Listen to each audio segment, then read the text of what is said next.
പ്രിയമുള്ളവരെ, വിശുദ്ധ ബൈബിൾ ഉൽപ്പത്തി മുതൽ വെളിപാട് വരെ നമുക്കൊന്നിച്ച് ഒരു വട്ടമെങ്കിലും വായിച്ച് ധ്യാനിക്കുക എന്ന ഉദ്ദേശത്തോടു കൂടിയാണ് ഈ പോഡ്കാസ്റ്റ് ചെയ്യുന്നത്. ഈ ബൈബിൾ പാരായണത്തിന് നമ്മൾ ഉപയോഗിക്കുന്നത് POC മലയാളം ബൈബിളാണ്. ഓർക്കുക, നാം വചനം വായിക്കുമ്പോൾ ഈശോ വചനമായി നമ്മോടൊപ്പം ഉണ്ടായിരിക്കും. മുടക്കം കൂടാതെ വചനം വായിക്കുന്നത് ഒരു നിയോഗമായി നമുക്കെടുക്കാം. അതിനായി പരിശുദ്ധാത്മാവേ, ഞങ്ങളെ ശക്തിപ്പെടുത്തണമേ എന്ന് പ്രാർത്ഥിക്കാം. അതോടൊപ്പം വചനത്തിലെ വാഗ്ദാനങ്ങൾ ഞങ്ങളിലും ഞങ്ങളുടെ കുടുംബങ്ങളിലും നിറവേറണമേ എന്ന് പ്രാർത്ഥിച്ചുകൊണ്ട് നമുക്ക് ആരംഭിക്കാം. ഇന്ന് നമ്മൾ വായിച്ച് ധ്യാനിക്കുക എസ്തേറിന്റെ പുസ്തകം 3-4 അധ്യായങ്ങളാണ്. അധ്യായം 3. എല്ലാ ജനതകളും ആ ദിവസത്തേക്ക് തയ്യാറായിരിക്കാൻ വേണ്ടി ഈ രേഖയുടെ പകർപ്പ് രാജശാസനമായി എല്ലാ പ്രവിശ്യകളിലും എത്തിച്ച് വിളംബരം ചെയ്യേണ്ടിയിരിക്കുന്നു. രാജകൽപ്പന പ്രകാരം ദൂതന്മാർ ശീഘ്രം പോയി തലസ്ഥാനമായ സൂസായിൽ ഈ വിളംബരം പ്രസിദ്ധപ്പെടുത്തി. രാജാവും ഹാമാനും മദ്യപിച്ചുകൊണ്ടിരുന്ന ആ സമയം സൂസ നഗരം അസ്വസ്ഥമായിരുന്നു. അധ്യായം 4. എസ്തേറിന്റെ മാധ്യസ്ഥ്യം. ഈ സംഭവം അറിഞ്ഞ മൊർദെഖായി വസ്ത്രം കീറി ചാക്കുടുത്ത് ചാരം പൂശി അത്യുച്ചത്തിൽ ദയനീയമായി നിലവിളിച്ചുകൊണ്ട് നഗരമധ്യത്തിലേക്ക് ചെന്നു. അവൻ രാജാവിന്റെ പടിവാതിലോളം ചെന്നു നിന്നു. കാരണം ചാക്കുവസ്ത്രമെടുത്ത് ആർക്കും രാജാവിന്റെ വാതിൽ കടന്നുകൂടായിരുന്നു. രാജകൽപ്പനയും വിളംബരവും എത്തിയ എല്ലാ പ്രവിശ്യകളിലും യഹൂദരുടെ ഇടയിൽ ഉപവാസവും കരച്ചിലും നിലവിളിയും ഉണ്ടായി.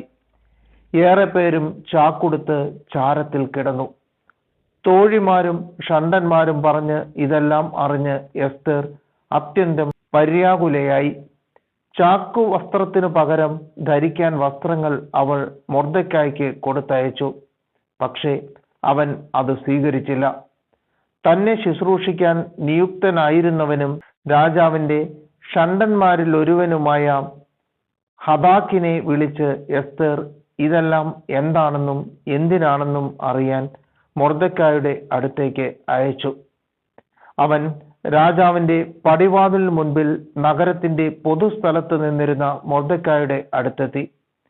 തനിക്ക് സംഭവിച്ചതും യഹൂദരെ നശിപ്പിക്കാൻ രാജഭണ്ഡാരത്തിലേക്ക് കൊടുക്കാമെന്ന് ഹാമാൻ വാഗ്ദാനം ചെയ്ത പണത്തിന്റെ കണിശമായ സംഖ്യയും മൊർദെഖായി അവനോട് പറഞ്ഞു.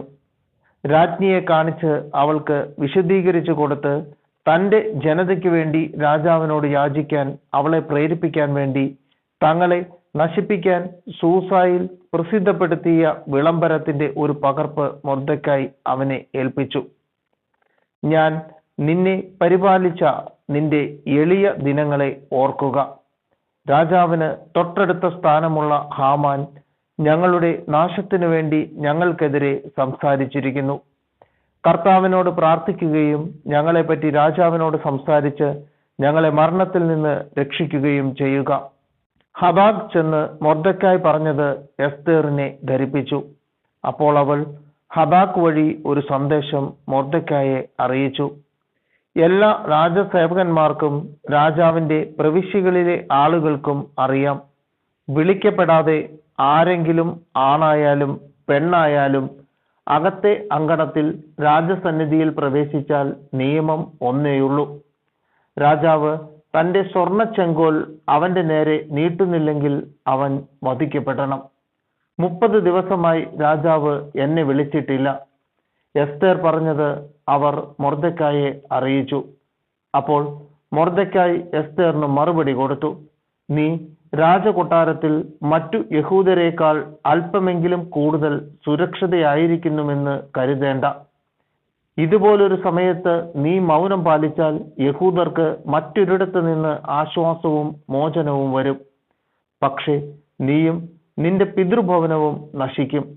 ഇത്തരം ഒരു കാലത്തേക്കായിട്ടല്ല നീ രാജ്ഞി സ്ഥാനത്ത് വന്നിരിക്കുന്നതെന്ന് ആർക്കറിയാം. അപ്പോൾ മൊർദെഖായിയോട് പറയേണ്ട ഉത്തരം എസ്തേർ അവർക്ക് നൽകി. നീ പോയി സൂസായിലുള്ള സകല യഹൂദരെയും ഒരുമിച്ച് കൂട്ടി എനിക്ക് വേണ്ടി ഉപവസിക്കുക. 3 ദിവസം രാത്രിയും പകലും എന്തെങ്കിലും ഭക്ഷിക്കുകയോ പാനം ചെയ്യുകയോ അരുത്.